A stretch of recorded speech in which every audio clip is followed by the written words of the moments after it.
In this video, we are going to demonstrate the installation and configuration of the SUTO Pitot Tube Flow Meter S430. This flow meter is perfectly suitable to measure air delivery of compressors, thus can be installed in wet airflows.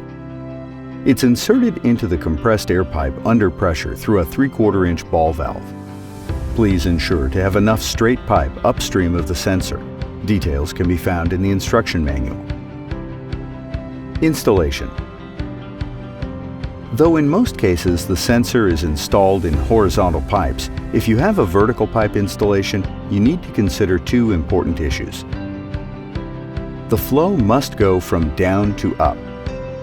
The sensor will not work if the flow is the other way round. The sensor cannot be installed horizontally into the pipe. It requires at least an angle of 10 to 20 degrees. First, we mount the sensor onto the ball valve. Make sure that the O-ring is in proper position. Use a spanner to tighten up the nut. Then we open up the ball valve, but leave the sensor outside the pipe at this moment. Wiring and power supply. Next is to make the electrical connection. You connect the 24-volt DC power supply and, depending on whether you have an analog Modbus or M-bus type, you connect the signal lines according to the pinning table.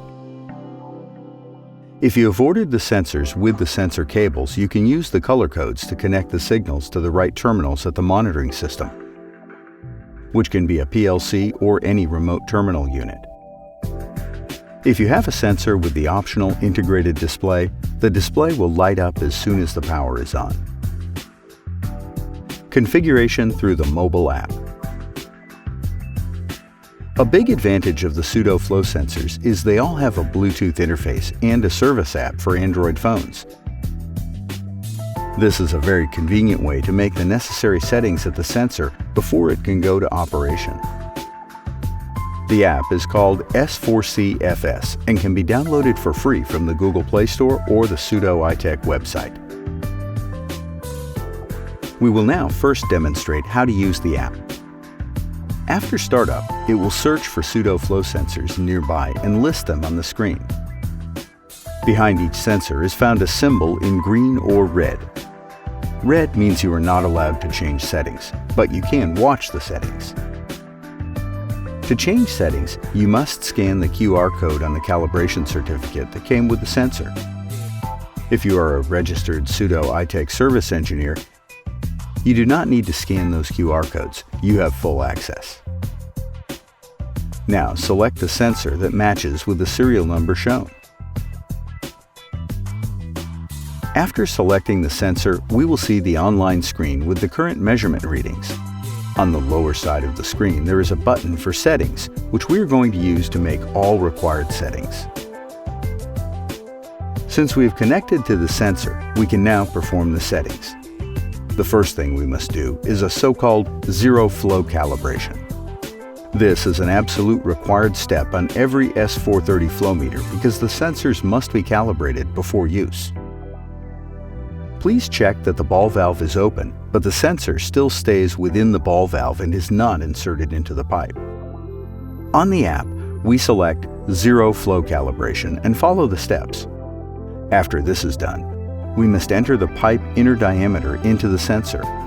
The pipe inner diameter is required in order to perform the correct flow calculation. If you don't know it, measure it with an ultrasonic wall thickness meter and deduct 2 times the wall thickness from the outer diameter of the pipe. It's essential to be very accurate as it will influence the flow calculation significantly. Flow type calculation allows to calculate the following flow types.